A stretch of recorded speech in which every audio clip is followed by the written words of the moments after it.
Você já deve ter ouvido falar em um sociólogo polonês, por nome de Zygmunt Bauman. O Bauman, ele ficou conhecido por causa dos seus escritos, metaforando o nosso tempo como um tempo líquido. Então, para Bauman, por exemplo, o amor é líquido, a sociedade é líquida, os tempos são líquidos, e a ideia de liquidez é um sinônimo para pós-modernismo ou pós-modernidade. É esse momento em que nada é, tudo está sendo.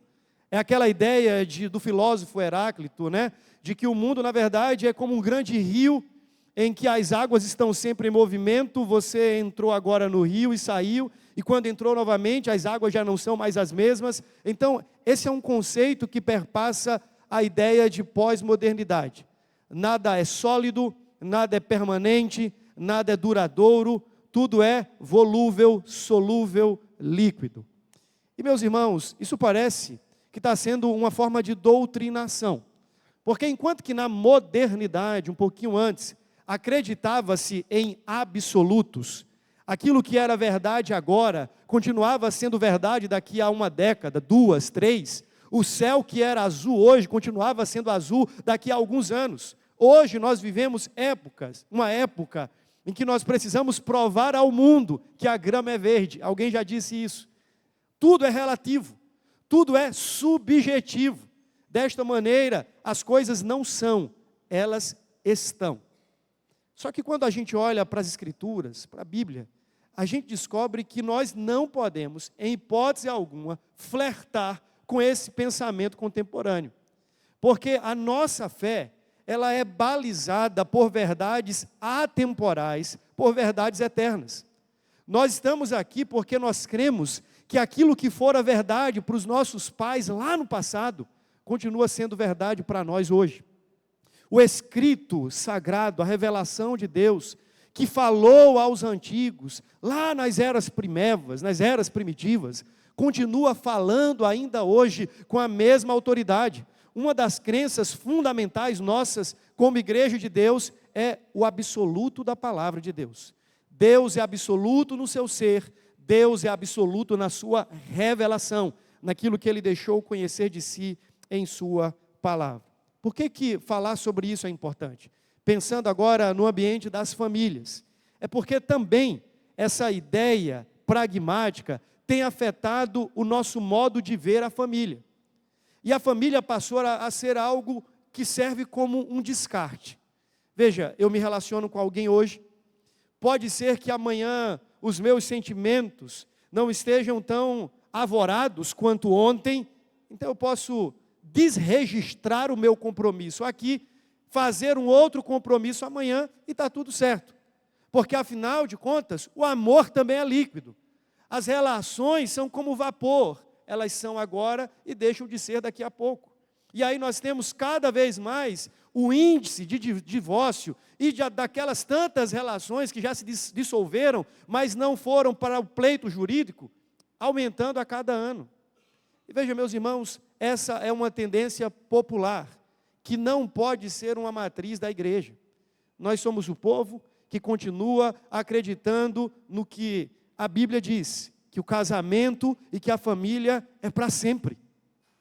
Nós precisamos continuar postulando a preciosa verdade de que o casamento e a relação pactual de um homem com a mulher, segundo a palavra de Deus, não dura apenas enquanto o suposto amor sentimental durar, ou apenas enquanto o contrato social se sustentar.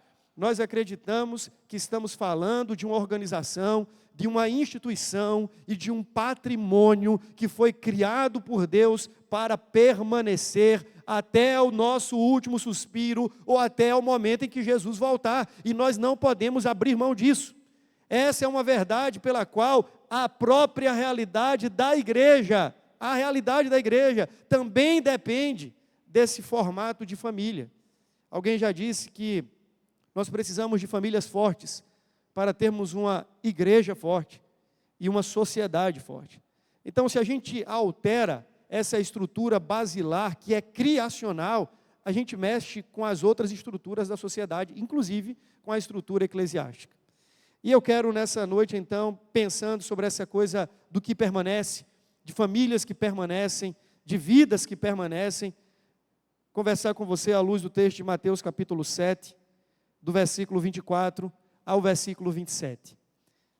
Esse texto, eu tenho a absoluta certeza que não está usando a metáfora da casa para se falar sobre família.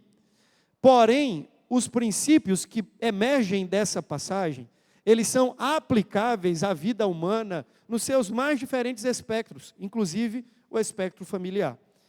Então, Mateus capítulo 7, do versículo 24 ao versículo 27, diz assim a palavra de Deus: todo aquele, pois, que ouve estas minhas palavras e as pratica, será comparado a um homem prudente, que edificou a sua casa sobre a rocha.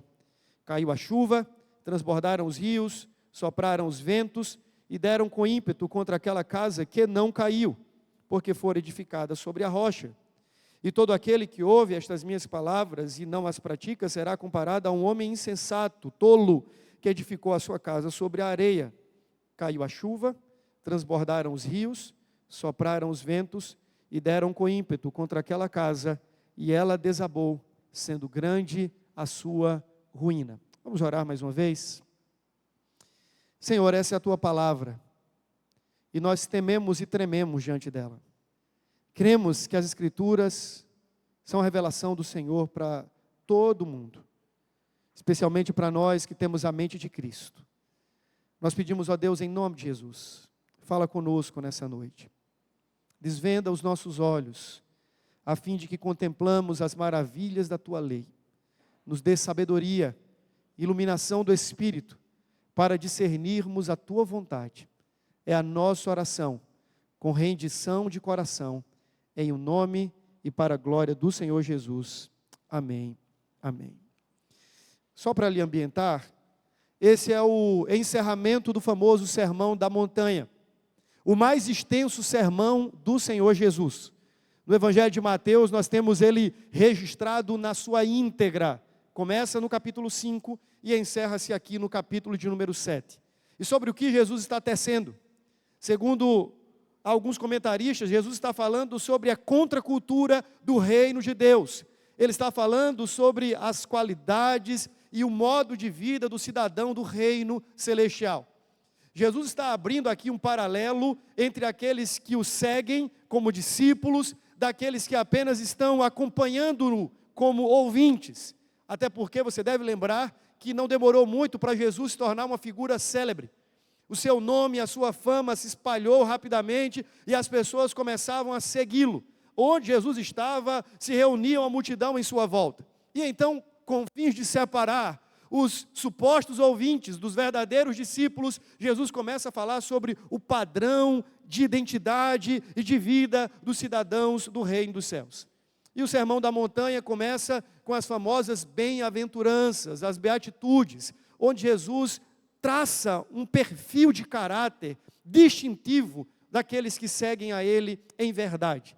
E ele começa a falar não de coisas que nós fazemos, mas daquilo que nós somos, de verdades que nós abraçamos e que nos identificam como discípulos seus. E a partir de então, ele começa a falar do subproduto desse novo caráter, que é a conduta, é o comportamento, é a nova vida dos discípulos de Cristo Jesus.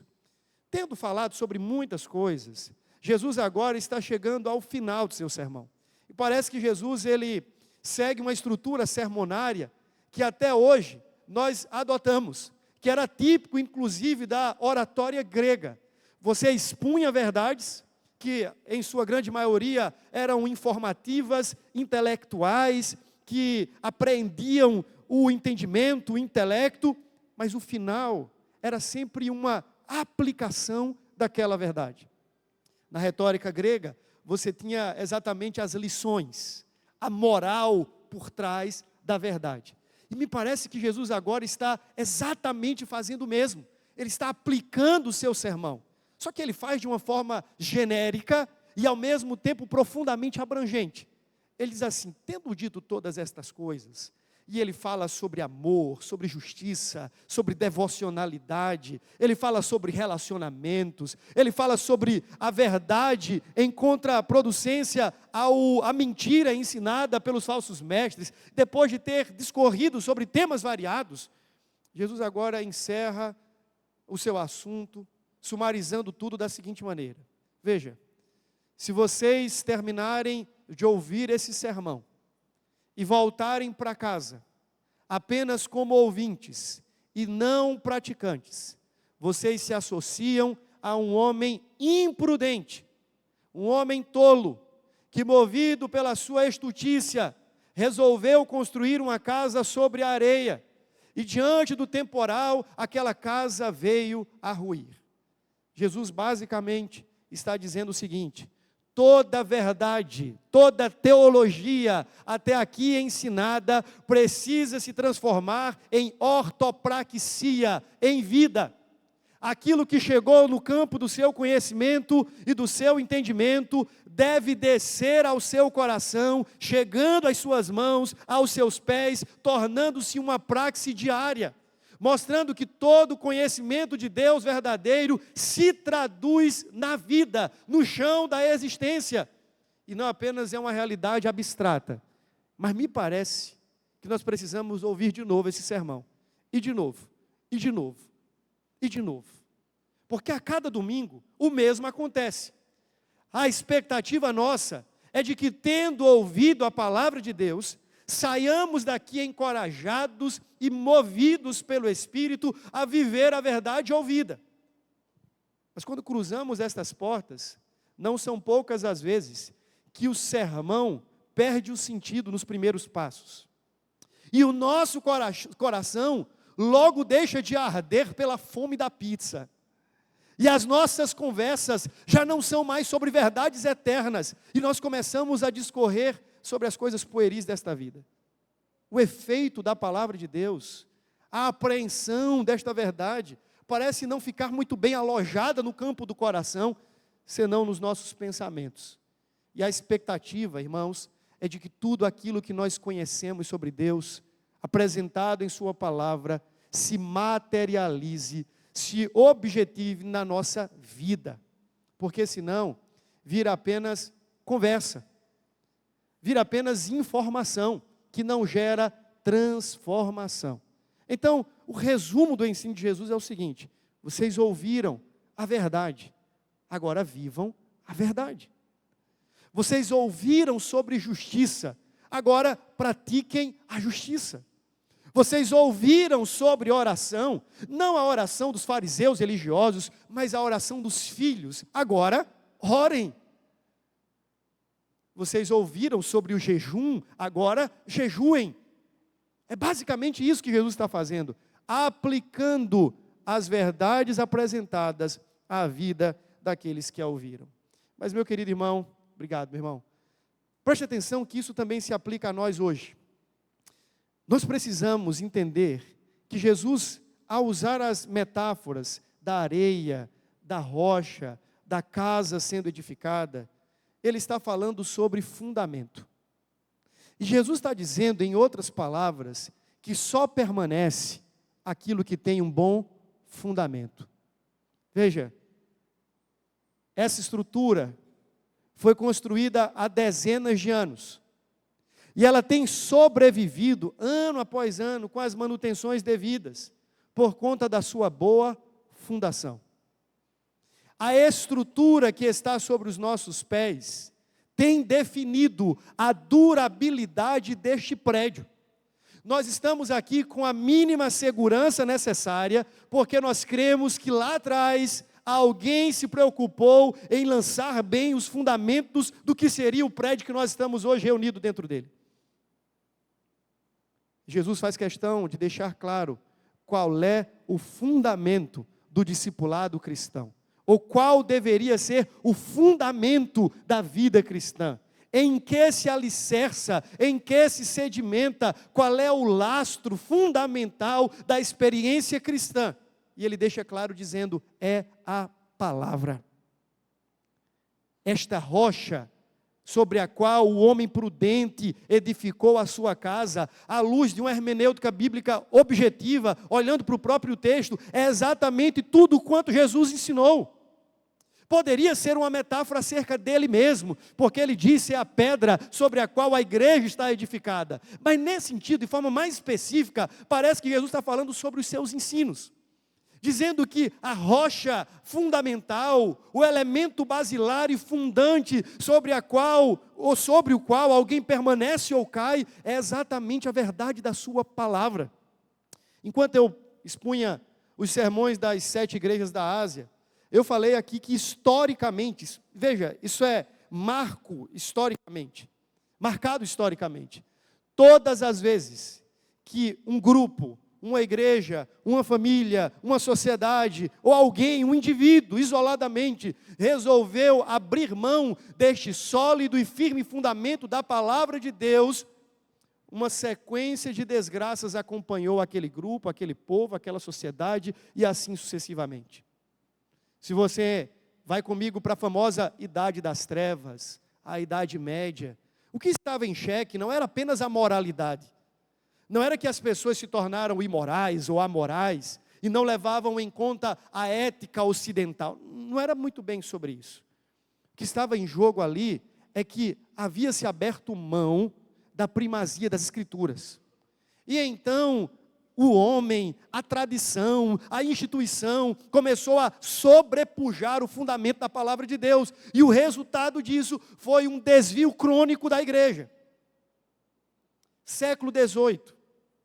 Período de efervescência da ciência moderna, onde a razão humana estava no topo, onde se discutia que agora o homem era a medida de todas as coisas, a autonomia da razão e do pensamento, começou a colocar-se em xeque de novo a palavra de Deus. Alguém pegava a Bíblia e dizia assim, não, deixa eu ver, isso é palavra de Deus, isso não é palavra de Deus, isto é verdade de Deus, isto não é verdade de Deus. E aí começaram a mitologizar a Bíblia.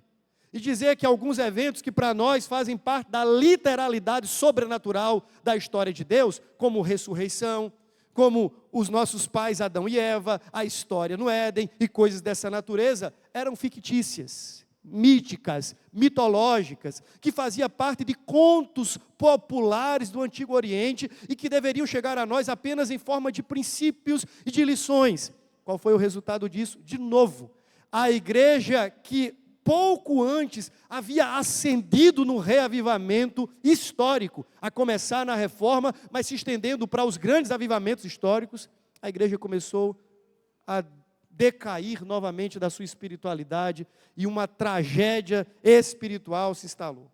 Se você vai para a Europa antiga e a Europa moderna, o mesmo aconteceu. Uma nação em que o cristianismo era levantado como uma bandeira, como um estandarte. Agora, negociando a palavra de Deus, o fundamento eterno, fala-se de uma Europa pós-cristã. E o mesmo tem acontecido com as nossas famílias. Meus irmãos, existe uma agenda, escute o que eu vou dizer agora. Existe uma agenda muito bem orquestrada, ideologicamente planejada para minar o fundamento estruturante daquilo que nós conhecemos desde sempre como família.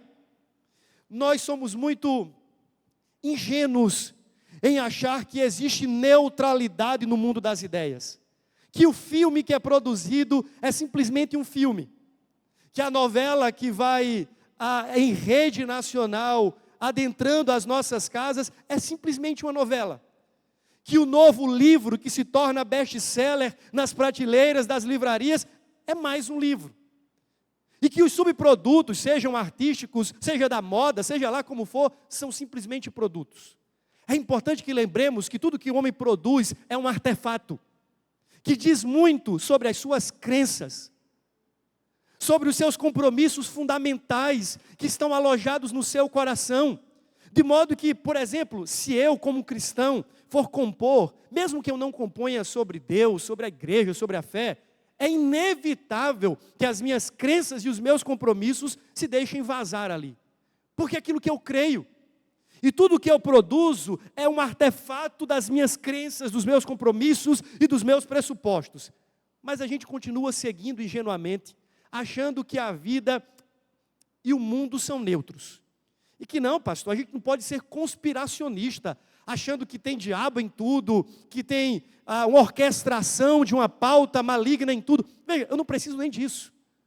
O homem por si só, caído, já é capaz de propor grandes aberrações para a sociedade. O que eu quero que você entenda é que existe uma militância que extrapola os limites da política, extrapola em muito, que vai para a indústria cinematográfica, que atravessa a indústria fonográfica, que faz parte da indústria literária, e todas estas coisas estão tentando, em alguma medida, normalizar e normatizar um sentido novo de família que não é o da palavra de Deus. Por isso, mais uma vez, nós precisamos voltar a um ponto que é básico e dizer: o que nós cremos sobre a família baseia-se única e exclusivamente no fundamento das Escrituras e ponto final. Vão questionar isso. Isso é um modelo antigo, é quadrado, é retrógrado. Você acreditar que casamento, relação familiar é de um homem com a mulher apenas? Pastor, a gente está no século 21. Os anos passaram, essa imposição cultural já não deveria mais existir, e coisas dessa natureza. Você vai ouvir isso com certa frequência.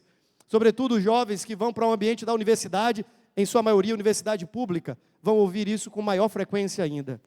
Mas escutem, se nós desejamos ter famílias que permanecem, nós precisamos retroagir às Escrituras, voltar à palavra de Deus e defender esta palavra como lastro fundamental para as nossas crenças. O que é família para nós? Família para nós é o homem deixando pai e mãe, unindo-se à sua mulher e tornando-se os dois uma só carne, e acabou. O resto, o que passa disso, é de procedência maligna.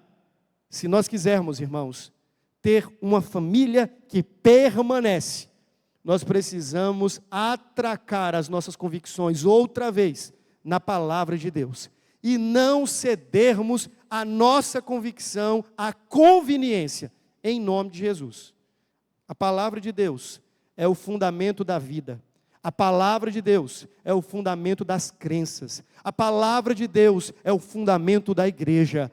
A palavra de Deus é o fundamento das famílias que compõem a igreja. E nós não podemos negociar isso. E é essa palavra que vai nos dar três coisas. São 3 S's que eu vou falar aqui. A primeira é sobriedade. Sabedoria. Diz que é pela palavra de Deus que um homem calculou certo. Ele resolveu construir uma casa. E ele então, previdentemente, resolve se antecipar à crise, se antecipar ao temporal, se antecipar ao vendaval, e resolve meticulosamente escolher o quadrante, a georreferência onde ele haveria de construir a sua casa. E diz que, achando então um terreno rochoso, ele escava aquele lugar, faz valas profundas e ali começa a construir a sua casa. Quem é esse homem? Segundo o texto, é aquele que ouviu a palavra e resolveu viver de acordo com a palavra. A sobriedade daquele homem, a sabedoria, a capacidade de discernir entre um solo e outro, entre um fundamento e outro, deve-se ao fato de que ele não era um mero ouvinte, mas que ele levava a palavra de Deus a sério e estava comprometido no seu coração em viver conforme a palavra. Agora, falando sobre sobriedade e sabedoria, a gente tem uma ideia talvez muito escassa acerca do que é sabedoria. O que é sabedoria? Pensa um pouquinho aí, alguns segundos. O que é sabedoria? De forma geral, poderíamos confundir sabedoria com experiência de vida. Nós atribuímos, sobretudo, à sabedoria popular as famosas cãs. O cabelo branco, ou sem cabelo, né, como Chico ali. Eu estou passando dessa. Mas é aquela ideia de que sabedoria é uma palavra sinonímica de experiência de vida. Outros vão dizer que o sábio é o estudado, é o doutor, é o culto, é aquele camarada que é inteirado nas letras. Ele é sábio porque ele sabe de muitas coisas. Só que quando a gente vai para as Escrituras, a sabedoria bíblica, sim, ela está atrelada em algum nível ao conhecimento, o conhecimento de Deus, mas ela não fica no ambiente da cognição. Quando a gente vai para os livros sapienciais, por exemplo, Provérbios, Eclesiastes, a gente descobre que o famoso sábio que é apresentado no livro, não é reputado como sábio por causa do seu muito saber, mas por causa da sua prática coerente. O sábio, por exemplo, em Provérbios, é o que se desvia da mulher adúltera. Não é o que estudou profundamente os fenômenos do matrimônio e chegou a uma compreensão que ninguém... Não, é simplesmente o camarada que sabe que não se brinca com o pecado, com a tentação. E ele então sabe fugir. E ele corre para longe. Esse é o sábio. O sábio, segundo Provérbios, é o bom mordomo. É aquele camarada que é previdente, que é prudente, que guarda bem agora, para quando chegar o dia mau, ele ter ali a sua continha reservada. Veja, não é simplesmente o camarada que estudou economia, fez pós, mestrado, doutorado, PhD ou coisa dessa natureza. É o camarada que sabe agir coerentemente ao conhecimento recebido. E que conhecimento é esse? Conhecimento da palavra. Ser sábio, então, biblicamente, é viver em conformidade com a palavra de Deus. É pensar após Deus e viver após os pensamentos de Deus. Deus pensa, Deus fala, Deus se comunica, e nós pensamos após Ele, agimos após Ele, e conformamos as nossas decisões, a nossa administração dos negócios, os nossos relacionamentos, à luz da sua palavra. Poderíamos dizer que Jesus está falando de um homem prudente como sendo um homem sábio. Famílias permanecem, casas permanecem, a vida humana, ela é tida na sua permanência quando pessoas agem com sabedoria. A mulher sábia, em Provérbios 31, não é sábia porque fez o curso Feminilidade Nota 1000. Ela não é sábia porque fez a faculdade da Universidade da Família. Ela é sábia porque ela sai de casa cedo. E ela se preocupa com o cuidado da casa. Ela também se preocupa com a provisão. Ela se preocupa com o marido. Ela preza por aquilo que é de valor essencial e não superficial. Você percebe que são todas coisas muito objetivas. Essa é a mulher sábia, virtuosa, que o texto vai dizer assim, olha, ela é distinta como uma pedra preciosíssima, quem a encontrará, quem a achará? Você percebe que a sabedoria está muito mais atrelado ao que nós fazemos com o que sabemos, e não apenas com o que sabemos em si mesmo. Você é sábio quando você sabe fazer o que deve ser feito a partir do conhecimento verdadeiro, que origina-se da palavra de Deus. O homem prudente, ele é assim chamado porque ele fez a coisa certa com base no conhecimento certo. Agora, é importante que eu fale aqui nessa noite que essa sabedoria bíblica, ela não é humana. Veja, eu não estou falando que se você meramente muito estudar, você vai ser alguém muito sábio. Nem se você estudar muita teologia. Porque senão nós podemos espiritualizar o conhecimento humano como se fosse uma fonte de sabedoria em si mesmo. Você deve lembrar o que diz no início do livro de Provérbios, capítulo 1, versículo 7. O temor do Senhor é o princípio da sabedoria. O temor do Senhor é o princípio da sabedoria. Perceba que essa sabedoria, ela nasce de uma relação com Deus. Ela tem origem em Deus. Tiago vai falar de uma sabedoria dos demônios, da sabedoria deste mundo. Portanto, ser sábio não é também meramente conhecer muito de Bíblia. É se relacionar com Deus. E a partir deste relacionamento com Deus, aprender a temê-lo e levá-lo a sério nas suas ações, reações e decisões, conforme o conhecimento relacional dele obtido. É um conhecimento relacional de Deus e da sua vontade. Alguém pode saber muita teologia e ser um tolo. Alguém pode conhecer muita doutrina e ser estúpido. O conhecimento que gera sobriedade e sabedoria segundo Deus não é meramente aquisição de conhecimento, mesmo conhecimento teológico, mas é um relacionamento vivo e verdadeiro com Deus, que gera em nós conhecimento relacional e que se traduz em ações coerentes com aquilo que conhecemos. A tendência nossa não é essa. O coração humano é tendente à rebeldia, à estupidez, à tolice, mas nós temos acessível a nós a palavra de Deus, nós temos acessível a nós por Cristo, o nosso Deus, e andando após Ele, ouvindo a sua voz e pensando os seus pensamentos, nós temos um convite na palavra para vivermos sobriamente, sabiamente. Mas deixe-me dizer algo para você. Isso vai lhe dar muito mais trabalho do que construir a sua casa sobre a areia. Eu não sou construtor e não me arrisco a entrar em elementos técnicos. Mas eu tenho por suposição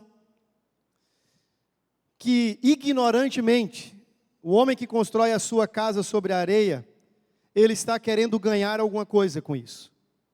Quem sabe ganhar tempo, porque se você não investe muito em estrutura, você não precisa passar muitos dias cavando para colocar as colunas.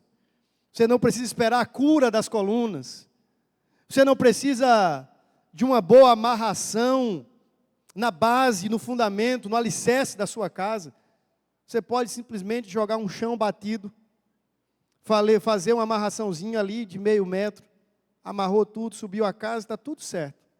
De repente alguém vai passar e vai dizer assim, que casa bonita. Talvez ele estava também querendo ganhar recurso. Porque eu tenho ouvido que quem constrói diz sempre, rapaz, a fundação e a estrutura da casa é onde o dinheiro vai embora. É isso e no acabamento. Mas gasta-se muito na estrutura e no fundamento. Então exige-se um investimento de tempo maior, de recursos maior, um planejamento melhor, para que então você possa calculisticamente chegar a um consenso de que agora a base está pronta e você pode construir o seu edifício. Do mesmo jeito acontece com as nossas famílias. É mais fácil ser uma família cristã de fachada. É mais fácil. É simples. Deixa eu ensinar vocês. Próxima quarta-feira, vocês vêm para o culto. Se você tem filhos, traga os filhos de vocês para o culto. E a gente tem 1 horinha de oração. Vocês oram 1 hora aqui e voltam para casa. Depois vocês arquivam a espiritualidade de vocês naquela gavetinha do mundo espiritual. E no domingo, pela manhã às 9 horas, eu quero ensinar para vocês. Acordem um pouco mais cedo, vão na gavetinha da religião, tirem a Bíblia dali, venham para a igreja, entrem por essas portas com um sorriso no rosto, abrace os seus irmãos, sente nesses bancos, leia mais uma vez o texto sagrado, compartilhe da oração comunitária, levante as mãos para cantar, volte para sua casa e viva como um ateu funcional. É simples assim, é barato. Sabe, nós podemos também fazer isso com os nossos filhos. Eu posso na segunda-feira mandar o meu filho para uma escola confessional e esperar que lá a professora ensine a ele a ler a Bíblia. Eu posso mandar o meu filho para a escola na expectativa de transferir à escola o compromisso da oração, do culto, poupá-lo das amizades mundanas e ter uma iniciativa muito mais passiva, como um tipo de zagueiro, tentando guardar o meu filho e a minha família para que o diabo não o atinja. Mas eu sou pouco intencional. Eu não tenho um bom ataque. Eu não sou proativo em educá-lo na justiça, em chamá-lo para orar, em chamar para ler a palavra, em contar as grandes histórias da palavra de Deus. Mas é mais fácil que a escola faça isso para você. Portanto, continue levando os seus filhos para escolas confessionais e resumam todo o ensino cristão ali. Vocês estarão construindo casas sobre areia. Nós estaremos educando os nossos filhos apenas por alguns anos. E quando eles chegarem à maior idade, eles não vão entrar mais por essas portas. Eles vão chegar na universidade e vão tomar o caminho do mundo e as seduções das ideologias vãs, porque nunca conheceram a Jesus. É mais fácil, é muito mais fácil fazer isso. Não, mas eu quero dar uma outra dica para você conduzir os seus filhos e edificar a sua família num solo arenoso. Domingo pela manhã tem escola bíblica dominical. Sim, uma vez por semana, exponha o seu filho às Escrituras. E deixa que ele aprenda sobre Davi, Golias, José, Maria, Pedro, João. Está tudo certo. No final do ano, o seu filho vai ter um certificado de um bom cristãozinho, que está crescendo como um bom religioso, não sabendo nada sobre Jesus, e não é porque ele não tem conhecimento sobre Jesus, é porque ele não o conhece, inclusive na nossa própria vida, ele não vê Jesus em nós.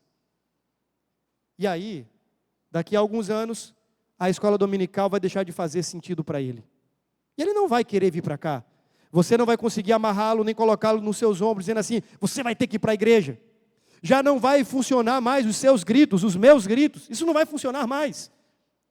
Mas se você deseja continuar construindo o coração e a espiritualidade dos seus filhos apenas para durar os próximos 5, 10 anos, continue fazendo exatamente isso.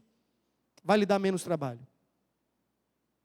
Mas se nós queremos famílias que permanecem, isso dá muito trabalho. Primeiro, porque confronta a nossa necessidade de ser visto. Porque no final das contas, veja, para mim, eu sou o pastor da igreja, eu tenho que trazer o meu filho, a minha esposa tem que estar aqui, e na hora eu tenho que dizer a ele assim, olha, por que você está com a boca fechada? Você tem que cantar. Afinal de contas, as pessoas precisam ver que a minha família é uma família espiritual. Mas, meus irmãos, falando sobre fundamento é algo que ninguém vê. E tem a ver com um trabalho empregado no secreto. Tem a ver com as horas secretas de oração, como pais, pelos nossos filhos. Tem a ver com as horas secretas de devoção com os nossos filhos. Tem a ver com os nossos momentos de oração com o nosso cônjuge. Tem a ver com a nossa leitura secreta da palavra de Deus. Esse é um alicerce que a gente vai lançando massa sobre ele a cada dia. Ninguém vê. Ninguém vai me ver fazendo isso. Não dá ibope. Não dá ibope fazer culto doméstico, não dá ibope ler a Bíblia com as crianças, não dá ibope ser um casal cristão que vivencia esses desafios em casa. Isso não dá ibope. O que dá ibope, o ibope mesmo é fachada. Eu não sei como é aqui na cultura aracajuana, mas no interior, até minha sogra estava falando, o pessoal aqui não se preocupa muito com as fachadas da casa. Lá no interior, é mais ou menos o seguinte, a casa está quebrada, rachadura, vazamento, o que você imaginar. O camarada está dormindo numa banheira, porque o vazamento está tão grande já que se na noite vazar muito, ele já fica flutuando. Mas se você passa na frente da casa, é uma belezura. Gasta-se o dinheiro que não tem, para ter uma excelente fachada. Eu penso que nós, e me incluo nisso, nós temos feito isso com as nossas famílias. Nós temos investido muito na fachada, porque isso dá ibope, isso sai na selfie, isso importa para a opinião popular, mas temos investido nada, ou pouquíssimo, naquilo que realmente importa, no fundamento. Escute, meu irmão, o que vai nos dar sobriedade e, segundo S, segurança, principalmente no dia mau, é exatamente o quanto nós empregamos e investimos no fundamento das nossas vidas e das nossas casas. Mas também eu tenho algo a dizer acerca da casa, como família, como extensão da nossa individualidade. Durante muitos anos, eu acompanho casais, pelo menos aí uns 12 anos, da época da congregação e das igrejas por onde passei. E eu acreditei por muito tempo que um bom curso de casais resolveria muitos dos nossos problemas. Até que me tornei um desacreditador.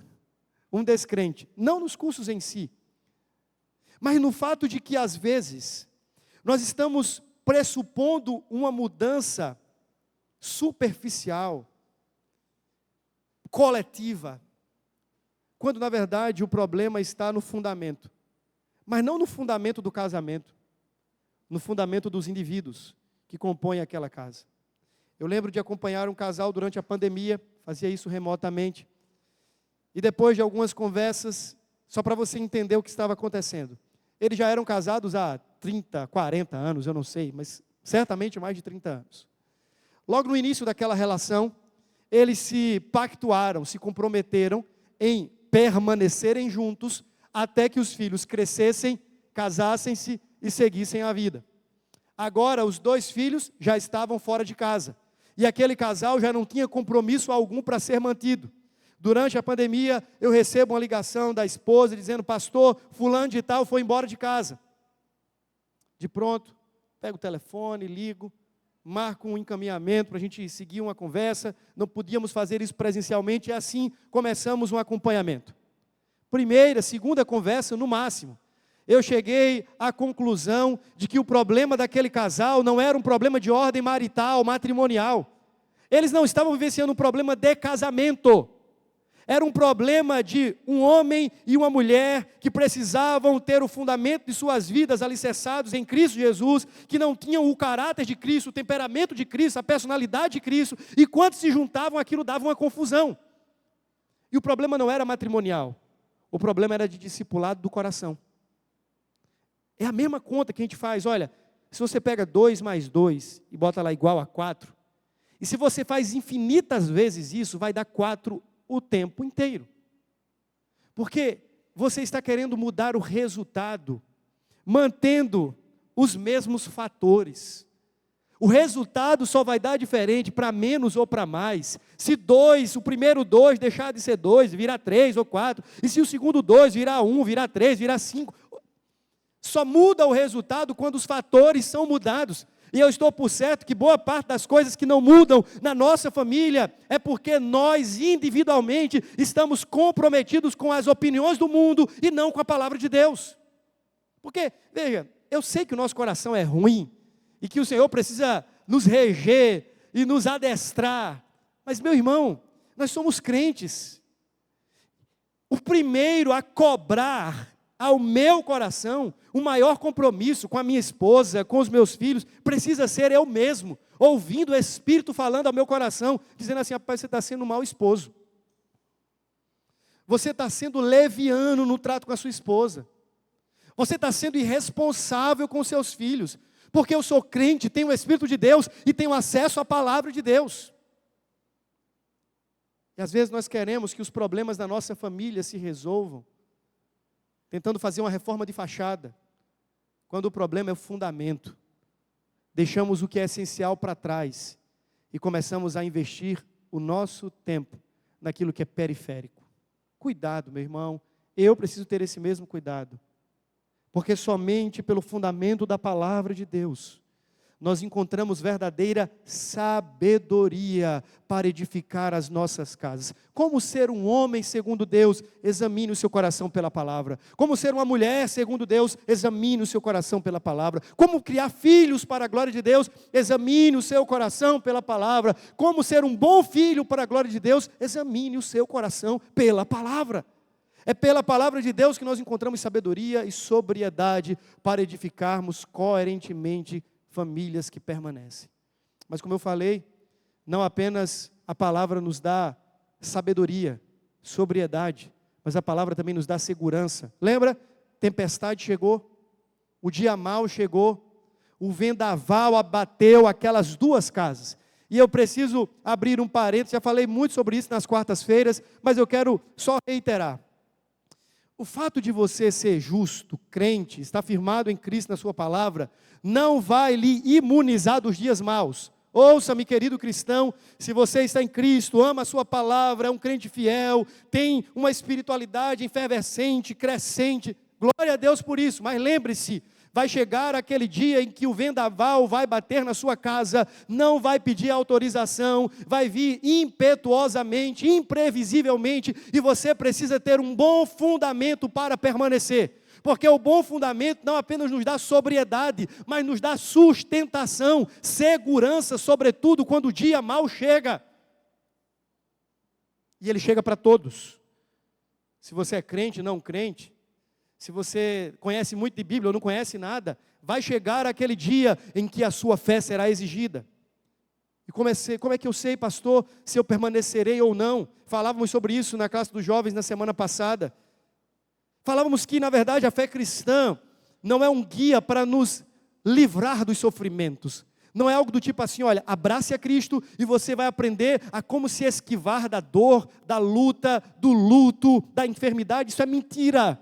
Isso é teologia falaciosa. Isso é prosperidade dos homens. A Bíblia vai dizer assim, eu vou te ensinar a como melhor lidar, como melhor administrar a sua vida diante do dia mau. Você vai ser abatido, você vai chorar, você vai sofrer, a enfermidade vai bater na sua porta, mas você vai ter na palavra de Deus um fundamento firme, como uma âncora que sustenta o barco e a embarcação no meio do temporal. Você vai ter sustentação quando o dia mau chegar. A palavra de Deus não nos promete livrar-nos do sofrimento, mas nos promete amparo, refúgio, conforto, consolo, firmeza. Em Efésios capítulo 6, quando Paulo vai falar sobre aquela guerra espiritual, ele vai dizer que nós precisamos estar revestidos de Cristo, da força do seu poder, porque o dia mau vai chegar, mas nós podemos permanecer inabaláveis. Depois de tendo passado tudo, permanecermos inabaláveis. Essa palavra nos dá sustentação e firmeza, sobretudo no dia mau. Eu dei o exemplo do caso Jó e a sua esposa, na última quarta. Ambos estão diante do mesmo fenômeno, o sofrimento, o luto, a perda dos bens, do patrimônio. Mas você deve lembrar que eles reagem de maneiras distintas. Jó, sendo ali avultado por toda a dor, ele diz assim, nu saí do ventre da minha mãe, e nu tornarei, o Senhor me deu, o Senhor tomou, bendito seja o nome do Senhor. Diz que Jó prostrou-se em terra, vestiu-se de pano de saco e adorou a Deus. A mulher de Jó, sem demonizar, porque eu não queria estar na pele daquela mulher, então aquela mulher está profundamente vulnerabilizada, fragilizada, um caminhão de sofrimento passou sobre ela. Dizer o que ela disse talvez seria o discurso de muitos de nós, mas só para você entender como pessoas diferentes reagem ao sofrimento de maneiras diferentes. O que é que a mulher diz? Amaldiçoa o teu Deus e morre. Em outras palavras, do que é que nos serve um Deus que não pode nos livrar do temporal, que não pode livrar os nossos bens de irem à falência? Do que nos serve um Deus que não protege os nossos filhos? Amaldiçoa esse Deus e morre. O ponto que eu quero chamar a sua atenção é que nós temos o mesmo fenômeno e duas reações distintas. Tecnicamente, Mateus 7 é isso, o mesmo fenômeno, o temporal, o vendaval, as inundações, mas duas reações, duas atitudes e dois fundamentos completamente diferentes. Um fundamento rochoso, um fundamento arenoso. Meu irmão, se você deseja sobreviver, escute isso. Se você deseja, como cristão e como família cristã, sobreviver aos dias maus que já estão instalados em nosso tempo hoje e se agravarão ainda mais, não abra mão de fazer das Escrituras, da palavra de Deus, o firme fundamento da sua fé, das suas convicções e da sua família. É isso aqui que vai nos fazer permanecer sustentados quando os dias maus que já estão presentes se agravarem ainda mais. Ou você acha que daqui para frente é só coisa boa? Está tudo mil maravilhas, daqui para frente vai melhorar. Essa crença eu não tenho, meu irmão. A crença que eu tenho é que Jesus está vindo e Ele vai pôr em ordem todo o caos. Quando eu não sei, mas o que eu sei é que até que esse dia chegue, os meus pés não podem se desviar dessa rocha eterna que é a palavra de Deus. Até que esse dia chegue. Eu preciso andar firmado, porque este fundamento me dá sobriedade, este fundamento me dá segurança, mas por fim, este fundamento me separa. E a ideia de separação agora é de distinção. O texto se vale de uma estrutura proverbial. Alguém já disse que o Sermão do Monte se parece muito com o livro de Provérbios. E a estrutura é de paralelismos. Você vai encontrar na poética hebraica um negócio chamado paralelismo sinonímico, antitético, sintético e coisa dessa natureza. É porque a poesia hebraica ela é construída através de columns ou de linhas. Então coloca-se uma linha ou uma frase sobre a outra. Essas frases não rimam ao final, mas elas ou dizem a mesma verdade, e aí ela intensifica a verdade que é dita anteriormente. Por exemplo, louvarei ao Senhor durante a minha vida, Salmo 146. Aí depois ele diz, louvarei ao Senhor enquanto eu viver. É basicamente a mesma coisa, ele está pegando duas linhas, colocando sobrepostas ou paralelas e reforçando a verdade. Pode ser antitética, e você vai ter isso, por exemplo, nos provérbios.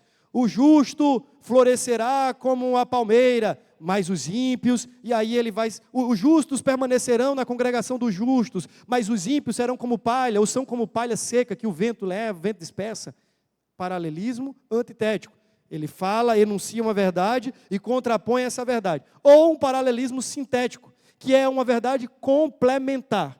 Ele diz algo e ele complementa aquilo logo na sequência. Aqui, se a gente pegasse a estrutura, apesar de ser uma narrativa, seria um tipo de paralelismo antitético. Ele está separando de um lado os prudentes, os justos, do outro lado os imprudentes e tolos. Jesus faz isso muitas vezes. Ele fala sobre as jovens, as virgens, nécias e as virgens prudentes. Ele fala também na pescaria, de separação, ele fala de joio, de trigo. Essa linguagem de separação aparece em toda a Bíblia. Mas é importante que se diga isso. Esse fundamento é o que nos separa de todo o restante do mundo. O que é que faz com que um crente seja diferente de todo o restante do mundo? É o fundamento que ele adota por fé para a sua vida. O que é que faz com que as nossas famílias sejam distintas e até mesmo divergentes de toda a estrutura familiar que é produzida e propagada mundo afora? O fundamento que nós, como família cristã, adotamos como verdade de fé e prática para nós. Esse fundamento não apenas nos dá sobriedade e sabedoria, não apenas nos dá segurança e sustentação, mas este fundamento nos dá também distinção, separação. Eu sei que é muito chato, sempre a gente é taxado como cristãos de exclusivistas e coisas dessa natureza. Mas, irmãos, a Bíblia, ela lida com a realidade do homem de duas maneiras só. Os que estão em Cristo e os que estão fora de Cristo. Acabou. Não tem meio termo, não tem um purgatório, não tem um limbo temporário. Só existem dois tipos de pessoas debaixo do céu. Aquelas que estão em Cristo, que foram lavadas no seu sangue, que receberam o dom do Espírito, que creem e vivem em conformidade com a sua palavra, e as outras, que desprezam Cristo, ou que, ainda que tenham algum tipo de afeição por Ele, fazem-se leis para os seus próprios corações, vivem segundo as opiniões e insinuações deste mundo, e levam a sua vida segundo o curso dos desejos frívolos do pecado. Ponto. Não existe um terceiro grupo. Ou nós estamos em Cristo e fundamentados nele e na sua palavra, ou estamos edificando as nossas vidas e famílias sobre um terreno arenoso, volátil, que vai se tornar em grande ruína para nós em algum momento. E aí eu quero chegar num ponto que é basilar. Meus irmãos, quando nós falamos sobre ser igreja que permanece, um cristão que permanece, ou ter famílias que permanecem, Nós precisamos entender, de uma vez por todas, que isso vai exigir de nós separação. Nossa família não pode ser como as outras famílias. O nosso estilo de vida não pode ser como os outros estilos de vida. O nosso sistema de crenças não pode ser igual ao sistema de crenças do nosso vizinho que não tem o mesmo fundamento que nós temos. Porque essa palavra nos separa, nos distingue.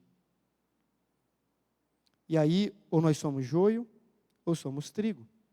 Ou edificamos sobre um fundamento eterno, ou estamos edificando sobre fundamentos que desvanecem.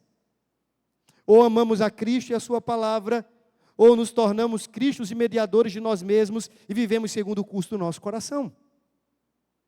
E escute-me, não há como você ter uma família que permanece sem que você esteja do lado de Cristo. Não tem. Essa palavra, ela vai exigir de nós um lado, um compromisso. Escute-me, você pode dizer assim, mas pastor, eu conheço tantas famílias que não são cristãs, tantas pessoas que não conhecem a Jesus e são tão felizes, e elas vivem tão bem, e o casamento delas é tão aprazível e encantador.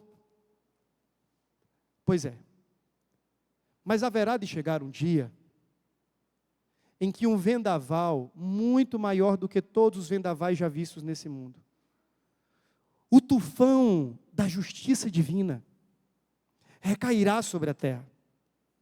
E naquele dia, só permanecerão aqueles que estiverem aliançados com Cristo e firmados em sua palavra.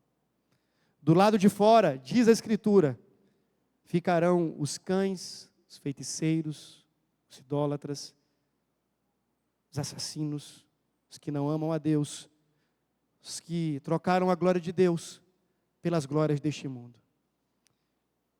Esse fundamento não apenas nos dá sobriedade e sustentação, mas esse fundamento nos separa e nos distingue como povo da aliança de Deus. Se abrirmos mão disso aqui, nos tornaremos como quaisquer outros. E eu não estou falando de ser melhor ou maior, estou falando de distinção, separação. Estou falando que isso é o que nos faz diferentes de qualquer outro grupo de pessoas do mundo. Se nós abrirmos mão deste fundamento, ruiremos e cairemos. A minha oração é para que o Senhor nos dê famílias que permaneçam.